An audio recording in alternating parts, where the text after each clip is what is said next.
what is one of the biggest challenges in aesthetic restorative dentistry.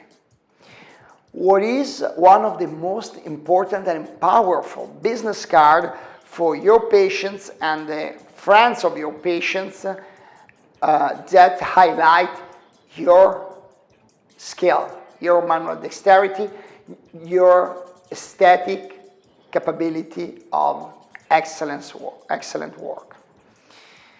For sure, talking about aesthetic restorations, we have to focus ourselves on anterior central incisor or the single tooth in anterior area. And going at the next level in terms of challenging to restore partially this anterior tooth is something absolutely not easy, okay?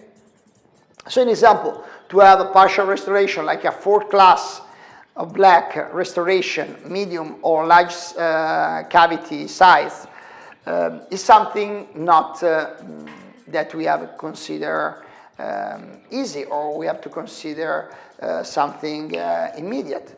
And when you have a perfect match on one of these composite restoration in this type of 4th class restoration, you put a lot of knowledge, you put a lot of manual dexterity, your layering strategies in order to achieve a perfect match, in order to achieve something beautiful. In that case, this business card is not very powerful because no one can perceive it. And so no one can ask, oh, where you had the opportunity to perform this beautiful restoration. The beside effect of a non-perfect match of this type of restoration is that people will perceive it. And people will ask to your patient, which one is your dentist? Because in that case, probably they think in their mind, okay, I'm not so focused to go in that clinic, in that dental clinic, to have the same type of result.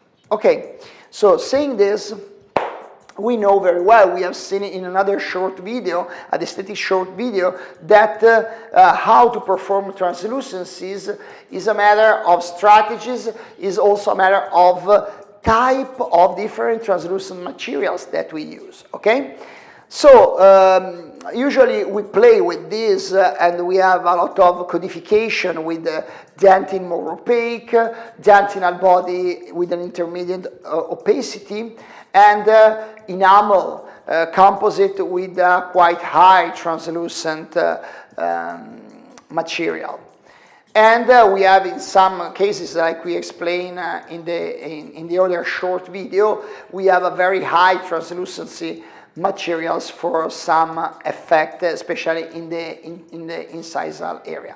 Now, in this video, I want to focus your attention on how to play and what is the hidden secret on enamel composite.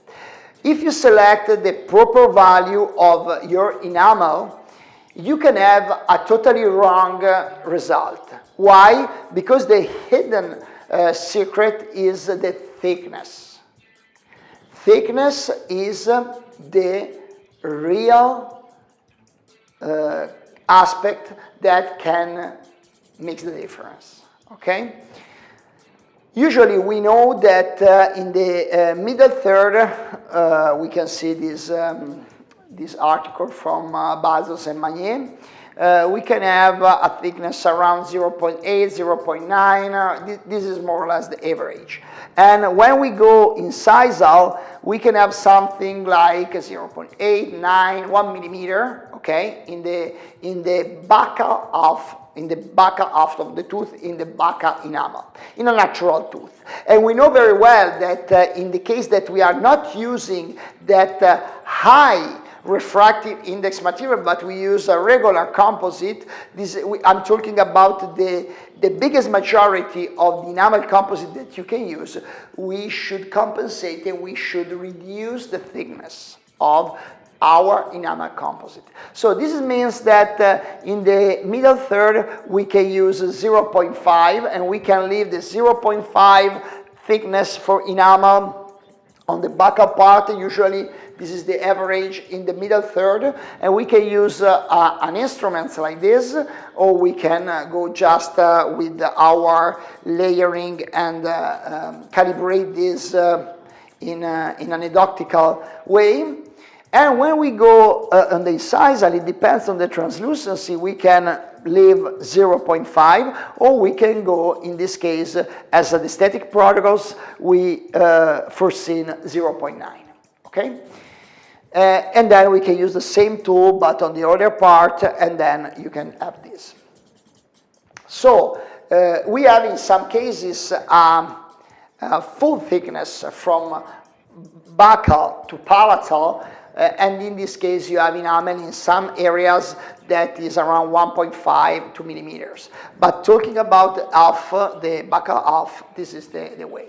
So just summarizing, the hidden secret of our enamel composite is how to play the thickness, because with a proper material, with a wrong thickness, we have a wrong restoration. So 0.5 is the key, is the average that you can apply in all the areas. In the incisal third especially, you can arrive around 0.91 millimeter in the buccal part, and in this case, you will have a lower value, you will have a higher translucency. Okay, this is the sharing of today. If you find it interesting for your profession, for the service that you are going to give to your patients, please share with your friends, with other dentists. Give them something generously that can help both your job, but also their job and their patients. See you at the next short video. Keep in touch. Do better than yesterday.